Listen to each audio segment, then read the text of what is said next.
For the Freshman Engineering Design Day, our project was to design a Rube Goldberg machine.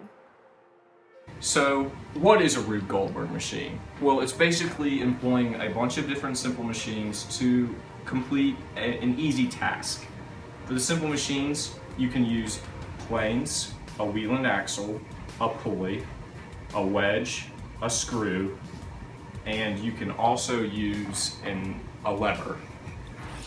To produce our final product, we utilize the steps of the design cycle. The first step is to investigate by identifying your needs and doing research. We identified our needs by looking at the rubric and deciding which simple machines we needed to implement in our machine. We researched by going online and finding videos and designs for Rube Goldberg machines that have been done in the past.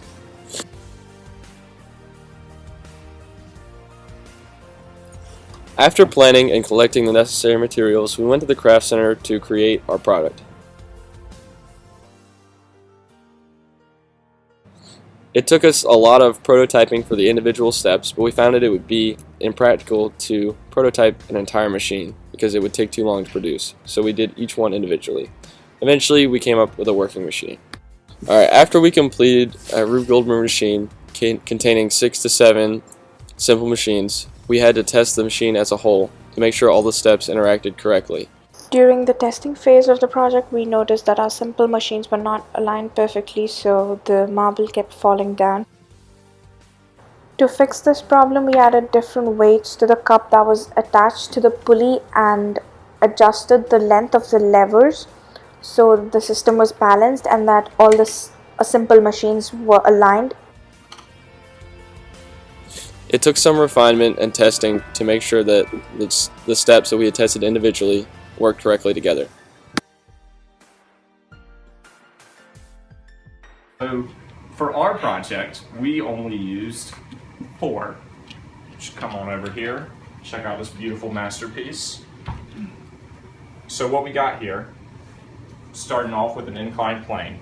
We chose to use bamboo because it's a little curved here so the marble wouldn't fall off.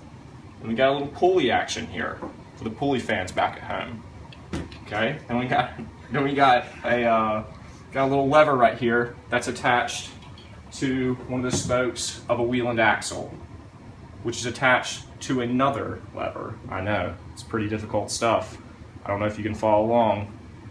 And this is going to drop a little marble down in here into this little funnel that we made out of a water cup. So, good stuff. It's going to go in the funnel, roll all the way down another inclined plane to a final lever that's going to have a quarter right in here.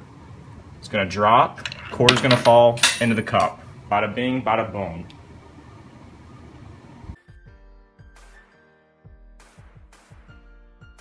So tell me a little bit about FEDD Day, Wyatt. Well, we got there about half an hour early, set up, got ready, looked around at the other groups. A lot of the other machines were pretty cool. Were you nervous at all? Because it's got to be kind of a big deal, you know? I was definitely nervous. You know, we had a little bit of problems before we got there. Even when we were there, we had some recurring problems, and we were trying to nail those down before the judges came around, so I was a little bit nervous. Interesting. So how did the machine perform against, would you say, other groups in the competition? Well, looking just directly around our group, there was a group to our right who had a lot of trouble, especially when the judges got there, and they totally just could not get their machine to work. And then we had like a group to our left that theirs went flawlessly about every time. So I think our machine stacked up pretty well, did better than a lot, and didn't add up to some of them. Okay, I like that. Good to hear.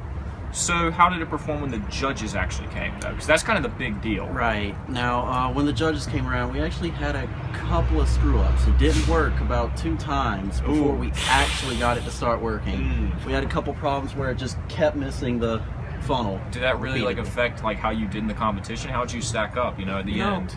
I don't think it really affected it too much because the judges gave us a little leeway, let us get it in line and make sure everything was working, and we ended up with a 92 and we came 5th place. Heyo.